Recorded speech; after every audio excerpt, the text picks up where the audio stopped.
welcome to this channel, which is devoted to a reading and better understanding of the book Ascent of Mount Carmel by St. John of the Cross. Today we're on the 27th chapter of the third book. In the previous chapter, St. John cautioned us not to take joy from things of the senses. But a fair question might be, are there any things from which we might take joy? So St. John tells us that there are two things. The first is for things that are good in and of themselves, or they're a means to bring about a good. And the second is for things that help us on our journey toward God.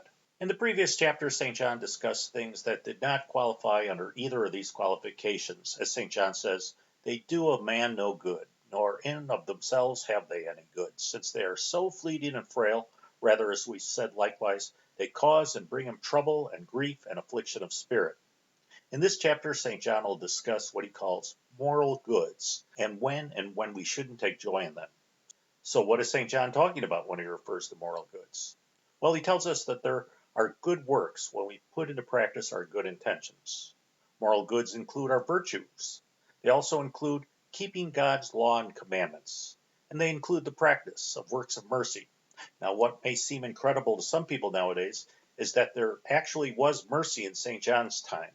Mercy was not invented by Pope Francis, but I digress. Good things of a moral kind merit a certain degree of rejoicing in him that possesses them, and this is for the first reason, namely, for their intrinsic nature and worth. For they bring with them peace and tranquility, and a right and ordered use of the reason and actions that are consistent therewith, so that a man cannot, humanly speaking, have anything better in this life. As long as we practice and esteem the virtues, even if we're unbelievers, we will live better lives.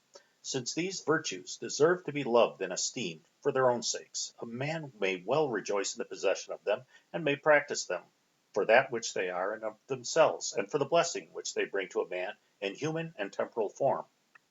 So it may seem to us that when we perform moral goods, we're always journeying toward God, and so we may feel that we may always take joy in them. Well, St. John tells us that in some cases this may be true.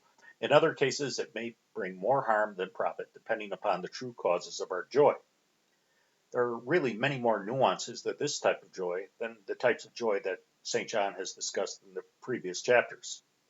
He tells us that we should set our eyes in our rejoicing solely on serving and honoring God. St. John tells us that many people practice good works and do great things, but won't gain eternal life because they haven't done their great works for the glory and honor of God alone.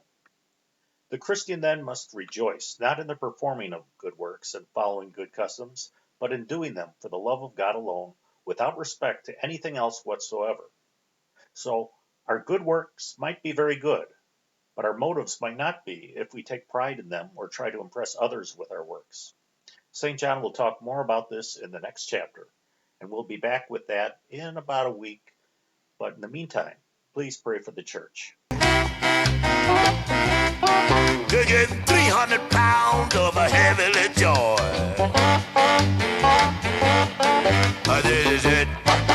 This is it. Look what you get.